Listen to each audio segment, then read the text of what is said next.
دو جگہوں پہ پروگرام تھا مسرور میں نے وہاں بھی دوستوں سے یہ عرض کی کہ کوئی بھی جلسہ ہو، قرآن کریم کی تلاوت کریں، درود پاک پڑھیں، اس کے بعد اپنا محاسبہ کریں کہ مجھے پاکیزگی کتنی ملی۔ حضرت علی شریعتی کا ایک جملہ مجھے بڑا کمال لگتا ہے، اور فرماتے ہیں وَالْعَصْرِ إِنَّ الْإِنسَانَ لَفِي خُسْرٍ إِلَّا الَّذِينَ آمَنُوا وَعَمِلُوا الصَّالِحَاتِ وَتَوَاصَوْا بِالْحَقِّ وَتَوَاصَوْا بِالصَّبْرِ۔ عبداللہ بن مسعود رضی اللہ تعالیٰ عنہ فرماتے ہیں اگر سارا قرآن نہ بھی نازل ہوتا، یہی ایک سورہ نازل ہو جاتی تو انسانوں کے لیے کافی تھی۔ اور کبھی بھی کوئی دو صحابی آپس میں ایک دوسرے سے جدا نہیں ہوتے تھے جب تک یہ سورت ایک دوسرے کو نہیں سنا لیتے۔ باقی سب لوگ خسارے میں ہیں، سب دھوکے میں ہیں، سوائے ان لوگوں کے جو ایمان لائے، جنہوں نے نیک عمل کیے۔ اس میں بھی نہیں رہنا، ایمان اور عمل صالح پہ بھی نہیں رہنا جب تک آپ حق اور سچ کے ساتھ کھڑے نہیں ہو۔ یہ قرآن بھی ہمیں یہی سکھاتا ہے۔ ہم نے اس مقام اور مرتبے پہ پہنچنا ہے کہ ہمارے دل میں جو حق ہے اس کو ہم اپنی زبان پہ لائیں، اس کو عدل کہتے ہیں۔ اور پھر یہ عدل جب حاصل ہو جائے تو پھر وفا کا مقام ہے کہ ہم نے اس حق کے ساتھ خرمجوہ کہنے لگا۔ اس پوری صورت کے حوالے سے حضرت علی شریعتی نے فرمایا، آپ نے فرمایا کہ اگر کوئی بندہ ایمان بھی لائے اور عمل صالح بھی کرے اور حق کے ساتھ کھڑا نہ ہو، سچائی کے ساتھ کھڑا نہ ہو، وہ پھر کسی مسجد کے حجرے میں رہے یا کسی کنجری کے کوٹھے میں رہے، اللہ کو کوئی فرق نہیں پڑتا۔ یہ قرآن اور صاحب قرآن آئے ہی اس لیے ہیں کہ تمہیں اس مقام پہ کھڑا کریں کہ جب تمہیں حق کا پتہ چل جائے تو پھر اس حق کے راستے پہ کھڑے ہو جائے، اور اس راستے میں پھر جو تکالیف آئیں ان پہ صبر کرو،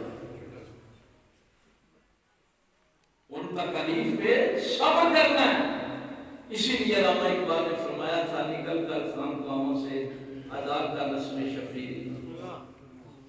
بڑا سوکھا کام تھا، سرکار امام حسین مدینہ شریف میں بیٹھے رہتے، لوگ حج کے لیے آتے، ان کے ہاتھ پاؤں چھومتے، نظر نیاز دیتے، وہ بھی رات کو تہجد پڑھتے، کتنا سوکھا کام تھا۔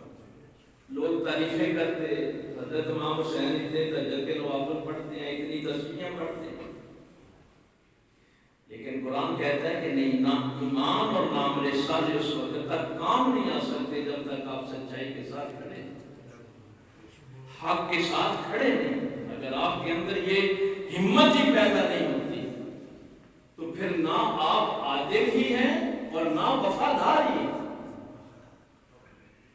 اس سارے دین کا جو بنیادی مقصد ہے وہ صرف یہ ہے۔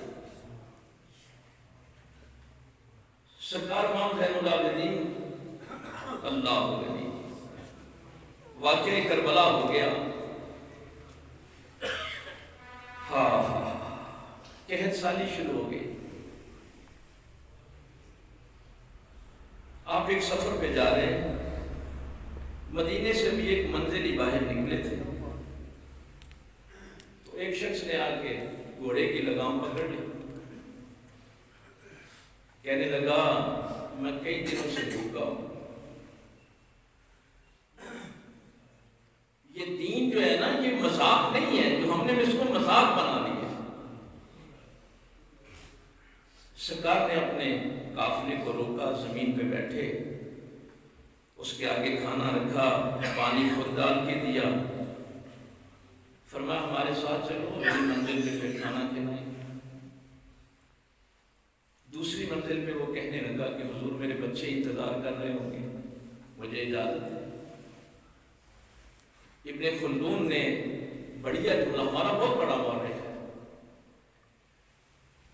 کہتا ہے اگلی منزل پہ جب بیٹھے، کھانا کھایا اور کہنے لگا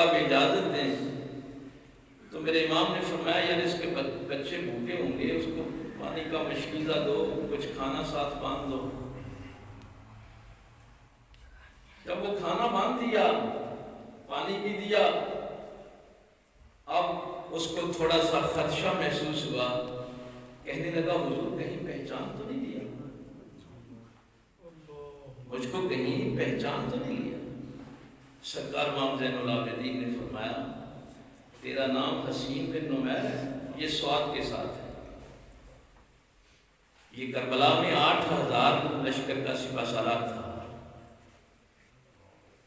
جب اس نے دیکھا نا کہ امام تو میرے نام سے بھی واقف ہے، اس کی ٹانگیں کانپنے لگی۔ جب اگلا جملہ ارشاد فرمایا حسین بن نمیر تیرے بچے سے ہی میرے بھائی علی اکبر کی شہادت ہوئی تھی، تو نہیں بچہ مارا تھا سینے؟ اس نے کہا اب تو خیر نہیں، امام زین العابدین تو مجھے بڑا قریب سے جانتے ہیں۔ لیکن امام نے فرمایا ہم نے آج اس سے بدلہ نہیں لینا، اس دین کی حقیقت کو سمجھے کیا ہے۔ یہ مذاق نہیں ہے کہ ہم 4 دن نعرے شارے لگا کے شاید جان چھوٹ جائے گی۔ میرے پاک پیغمبر صلی اللہ علیہ وسلم فرماتے ہیں جس بندے نے اپنے عزا و قربہ میں سے کسی کو وراثت سے محروم کیا، وراثت سے محروم کیا، اللہ تعالیٰ اس کو جنت کی وراثت سے محروم کرے۔ اب وہ سمجھے کہ ہم بڑے مثلاً نعرے شارے لگا رہے ہیں، محفلیں کروا رہے ہیں، یہ دین کسی اور چیز کا نام ہے۔ 1 درہم کا 10واں حصہ اگر کسی نے ناحق کھا لیا کسی نے، تو 700 نمازیں دے کر بھی اس کی جان نہیں چھوٹے گی، مقتول نماز۔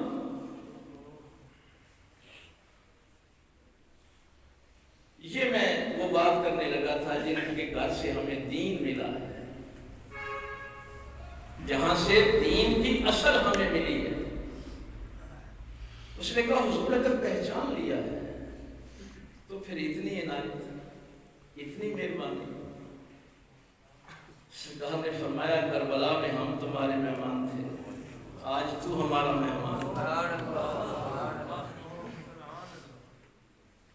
اور ایک آیت پڑھی جو میں بات عرض کر رہا تھا کہ اہل بیت اور قرآن کبھی جدا نہیں ہوں گے۔ آیت پڑھی قرآن کریم،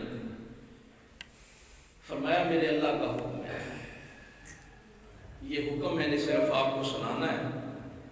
سرکار نے یہ قرآن کی آیت پڑھی لا یجرمنکم شنآن قوم علی الا تعدلوا اعدلوا هو اقرب للتقوی۔